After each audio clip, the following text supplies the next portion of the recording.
Plus, with the new law, 4 out of 5 customers can find a plan for $10 or less per month with financial help. Healthcare.gov is here for you. Enroll today for coverage starting the 1st of next month. Paid for by the U.S. Department of Health and Human Services. Retired or retiring soon? How much money do you need to live comfortably? Retirement Planners of America is here for you. Would you like to have financial peace of mind? Here's how. Step 1. Find out the amount of money you'll need to retire. Step 2. Have a plan to get there. Step 3. Make sure that plan can take advantage of market gains but protect you from market losses. Discover how to do all 3 with a free consultation at 800-508-6108. That's 800-508-6108. All investments involve risk, including losses. Past performance does not guarantee future results. It's JMV, and this Saturday and Sunday is Miss M's Home and Garden Holiday Open House. Sales, samples, giveaways, and door prizes. State Road 135 south of Whiteland Road in Burgersville. The Indianapolis Public Library. More than just books. Visit your local branch today. A well-regulated militia being necessary to the security of a free state. The right of the people to keep and bear arms shall not be infringed. This is the Second Amendment, and this is the Gun Guy. Boom, boom, boom, boom. Bang, bang, bang, bang. Boom, boom, boom, boom. Bang, bang, bang. With Guy Relford on 93 WIBC. And good afternoon and welcome to the Gun Guy Show here on 93 WIBC. Hope you have had a great afternoon and a great day. Hope you got to get out. If you're out deer hunting, if you're driving home from the blind or the reserve or wherever you might be, hope you had a great day. Hope you filled the freezer. And I wish you the absolute best of luck. If not, I hope it's a better day tomorrow. If you did what I did and spend a chunk of your Saturday afternoon watching the IU-Ohio State game, that obviously did not go the way we wanted it to go as IU fans. IU got humbled, I think is a fair way to describe it. 2-3 plays, man. Turnover, punt return, botched punt, fumbled punt. Boom. You can get behind really fast, especially when you're playing the number 2 team in the country. But, hey, enough about football, and there'll be more for us to watch, hopefully, not only beyond the Purdue game, or not only the Purdue game, but hopefully Indiana sees either college playoffs, which is probably a little bit unlikely at this point, or obviously with a 10-1, 10-2, 11-1, what they should be after the Purdue game, they should get a really awesome bowl, even though it's not part of the playoffs. But let's get into the Second Amendment issues that you actually tune into the Gun Guy Show to hear about. Last week, I talked quite a bit and solicited calls, and I'm going to continue that today about what our listeners here, what you as gun owners want to see accomplished in this next legislative year, with the Republicans having a majority in both the House in Washington and the Senate, and having President Trump back in the White House. We ought to be, you would think, pretty aggressive on protecting, if not expanding, Second Amendment rights. In addition, and this is where I spent a lot of time focused myself, right here in Indiana, is what do we want to accomplish here in Indiana? And listen, I put the request out for calls last week, and we had a great number of callers, and it was awesome. And I'm going to invite callers throughout this show as well. 317-239-9393. That's 317-239-9393. What do you want to see accomplished in the legislature, either in Congress on a national level or right here in Indiana when we get back into the legislative sessions? And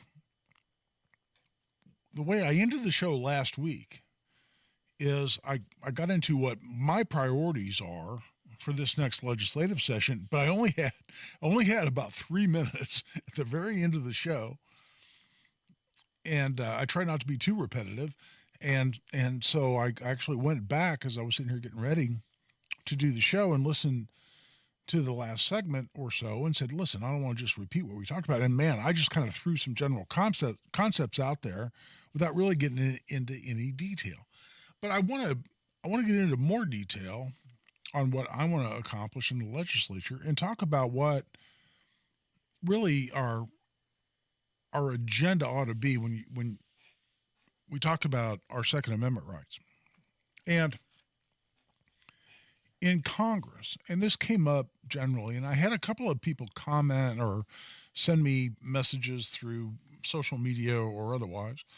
On the federal level, we talked about the fact that President Trump announced here a week and a half ago or so, he said, I will sign national reciprocity if Congress passes it. And I said, well, that's awesome. And a lot of people got excited about that. I still, even with we're up to 53, I think, is the number of Republicans in the Senate. Even with a 53 to 47 seat majority, it's still not quite the 60 votes you need to get something out of the Senate because of the cloture rules or the filibuster rules, whatever you want to call them. I've talked about that several times here on the show. Don't want to repeat that. But if that happens, and a lot of people get very excited about this, and I've always raised this point when I teach my gun law class that you always hear me pitching here on the Gun Guy show. I always make the point, and people ask me about reciprocity, where can I carry my gun? As a Indiana resident, either with a license to carry handgun, and yes, that's what we call it in Indiana. It's a license to carry handgun. It's not a concealed carry license. I always try to gently correct people on that point because in Indiana, whether you have a license or you're carrying under quote-unquote constitutional carry, you don't have to conceal your gun. And the license, we've only had constitutional carry, by the way, since 2022.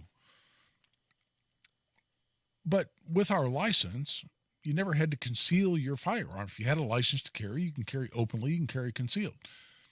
And it makes a difference. And when we call it a concealed carry license, and when I correct people, I'm really not nitpicking because I've run into multiple situations. I've had to write some very sternly worded letters to police departments, police chiefs, to mayors, and others where police officers have come up to somebody openly carrying a handgun saying, you have to conceal that. If you need to conceal that right now, or I'm going to take you to jail, or I'm going to seize your firearm. In one situation up in Fort Wayne, I had an officer tell a person who was my client, became my client, said, you need to conceal that, or I'm going to revoke your handgun license, like that local police officer was empowered to do, which, of course, he was not. I had a client where I had to file a lawsuit, and I did it, and really, one, because my client's rights were infringed, because Indiana law was violated, but also because I wanted to educate local governments across the state, which we absolutely did. It goes back to the case of my client, Clay Ettinger, at the time a U.S. Marine. He has since become a chaplain in the United States Navy and become a senior officer. But at the time, he was he was home on leave from the Marine Corps, went in to vote in an election, and his voting station was in a firehouse in South Bend. And he went in to vote, and he had someone greet him at the door who turned out to be an assistant chief of the volunteer fire department up there at the time. Was, I believe, a reserve police officer. And a person greeted him and said, you can't come in here into the polling station with a gun, because he was openly carrying. And Mr. Ettinger, I don't remember his current rank, I want to say captain, but he said, you're wrong on that. I guess I can come in to vote. And he said, nope, it's against the law to vote in a polling station. And Clay, we'll go with his first name. Clay said, no, you're wrong. There's no such law. Well, it's against the law to carry a gun into a fire station. I said, no, you're wrong on that too. And he said, well, you know what? It's my rule that you can't openly carry a gun in here to vote. And so you need to either go put your gun back in your car or you can't vote. And Clay actually called me from the parking lot and said, hey, this guy's telling me that I can't carry a gun into a polling station. Then he said I can't carry a gun into a firehouse. Now he's just telling me that it's his rule or St. Joseph County's rule that I can't carry my gun into the polling station to vote. And it was all because of a misunderstanding and a fundamental misunderstanding. I don't know, and it may have been intentional. I don't know. It may have just been stupidity, as with all actually came from. But here the guy who's open carrying, who just wants to go vote, and somebody's telling him that's illegal. But anyway, that's why I always correct people about concealed carry versus open carry and why we don't have a concealed carry license in Indiana. But the more important point, and where I was actually going in all of this, is that when people ask me about reciprocity, where can you carry? If I have an Indiana license to carry a handgun, or I don't, and I just want to go to other states, if they have constitutional carry, how does that work? And I always caution people. I always want to make sure people understand. And I had 2 or 3 people email me or otherwise contact me through social media or otherwise to make this point after the show last week when I was talking about reciprocity, which is whether you can legally carry your handgun into a particular state is just the tip of the iceberg. I mean, and I always make this point. Anybody who's taken my Indiana gun law class has heard me make this point, which is whether you can carry into the state is just the foundational issue. Where it becomes very, very important to go from there is to make sure you understand all the idiosyncratic, all the individual state laws that govern, regulate, control how you can carry within that state. Because there are a lot of states, in fact, there are a lot of laws, is a better way to put it, that have regulations and restrictions on your Second Amendment rights that we don't have here in Indiana. You know, everybody likes to complain. I get it. I've been known to do some whining myself. But everybody wants to complain about the laws of wherever it is that they live, the laws that they don't like, or the laws they don't have yet, whatever it might be. But frankly, we have an incredibly, in my mind, incredibly pro-Second Amendment state here, and a collection of laws here in Indiana. And our Indiana General Assembly, for the most part, has done a fabulous job in protecting our Second Amendment rights.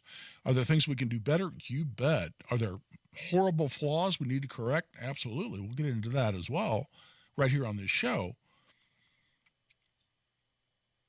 But we don't have a lot of restrictions in Indiana that exist in other states. For instance, there's no restriction in Indiana that says that you can't carry a gun into a place that serves alcohol. Now, is it stupid to go somewhere and get drunk while you're carrying your gun? Of course it is. Is it likely you'll commit some other crime because you're an idiot and got drunk while you were carrying your gun? Yes. But there's no law in and of itself that says I can't, if I'm carrying my gun, I can't walk into a bar on the way home and have a beer and then drive home. You know how many states have restrictions to say you can't carry a gun in a place that serves alcohol? A lot. So my point is, national reciprocity is awesome, but it's just the tip of the iceberg, and we have to understand what the other laws are within a given state. If I can carry my handgun there, awesome. But once I do that, I can still end up in jail because I don't understand the individual restrictions. Things like, do I have to inform a police officer if I get pulled over during a traffic stop? Some states say I have to inform the police officer. Some say promptly, some say immediately. It's generally interpreted to mean immediately. I have to tell that police officer, sir, I have a gun in the car, but I have a license. We don't have to do that in Indiana. You do in several other states. So national reciprocity, should that be a goal that we try to get through Congress this year? That's where we'll go when we come back. In the meantime, I also want to invite callers, 317-239-9393. I want to continue the discussion from last week, get into a little more detail. What do we want to see accomplished either in Congress, at the national level, or right here in Indiana? That's what we'll get into when we come back. This is Guy Relford on The Gun Guy Show on 93 WIBC. Ah, the colors of fall. Orange. Orange cone zone. Orange cones all over the place. This time on the north side. Orange. Orange barrels are up, restricting the far left lane and then switching to the right lane. And Please be careful. orange. Aren't you glad that I didn't say orange again? That's a little traffic humor. When the colors of fall have you seen red, orange, If I never see orange again. turn to Matt Baird Traffic. Mornings and afternoons on 93 WIBC. Guy Relford for Indiana Gun Club. You know, Indiana Gun Club, located in Fortville, just a stone throw from Geist Reservoir on 113th Street, just a little bit east of Oleo Road. It's Indiana's premier shotgun club. It's actually where I learned how to shoot sporting clays. It's my home club to go shoot sporting clays. Sporting clays, and by the way, they also have trap, skeet, 5-stand. You're not limited to sporting clays. I go there to shoot clays. And the clays were actually, even though I'm not much of a hunter, my shooting is primarily focused on self-defense, but sporting clays was actually created as a sport for bird hunters to go out and practice before you're going to go out and hunt ducks or upland birds, whatever it might be. Sporting clays is a perfect way to go practice. That's what you can do. And even they were getting a little cooler. It's a great time to go out and build your skills and practice. But that's not all they have there. It's not just a range. It's not just sporting clays, trap, and skeet. It's also one of the nicest gun shops I've ever been in terms of high-end firearms. We're talking makes like Colt handguns, Kimber, Wilson Combat, you name it, Ed Brown. I've bought each of those kinds of guns there, as well as some of the nicest shotguns you can possibly find. You can all find all of that at Indiana Gun Club. Check them out at indianagunclub.com, or check them out right there on 113th Street, just a little bit east of Oleo Road on the north side of the street. Indiana Gun Club. Check them out at indianagunclub.com. Here is Jiffy Lube of Indiana's COO, Lonnie Hinkle. Lots of Hoosiers belong to unlimited car wash programs because they want their car to look great. At Jiffy Lube, we're here to help you make sure your car runs great. So to help take care of your car inside and out, Jiffy Lube is offering everyone who belongs to a monthly car wash program a $20 discount and a free tire rotation from now through the end of the year. Just point out your car wash sticker and we'll do the rest. My Jiffy Lube teams are maintenance experts. Our computer system provides all of the manufacturer's maintenance recommendations for every make and model of vehicle, so we know exactly what every car needs to operate at its best. Jiffy Lube is your trusted one-stop shop for all that your car needs to run well for many years. You never need an appointment, and we now offer brakes, tires, tune-ups, and minor repairs at most stores. So stop in on your way to the car wash, save $20, plus get a free tire rotation just for belonging to a monthly car wash program. Jiffy Lube. Nobody does it better. My name is Dawn, and I'm a former Marine, and I get my health care at Veteran Health Indiana. Just this week, when I was worried about how my hand was healing, I called the patient care line, talked to a nurse, and had an appointment to see my doctor for the next day. I trust my care team, and I trust Veteran Health Indiana. Did you or a loved one serve in the United States military? You need to learn more about the veterans' health benefits that could be available to you. Visit vacares.us. That's vacares.us. And thank you for your service. Your home is your sanctuary. Get the peace of mind you deserve with a free estimate on a Generac automatic standby generator for your home from Generator Supercenter, the nation's #1 Generac generator dealer. With expert installation and 24-hour monitoring, Generator Supercenter won't leave you in the dark. Financing is available. Take control of your power today with Generator Supercenter. Call 317-827-0808. Generator Supercenter of Indianapolis, 317-827-0808. An official message from Medicare. Medicare plans change from one year to the next. And this year, it's important for you to review your current coverage and compare all your options.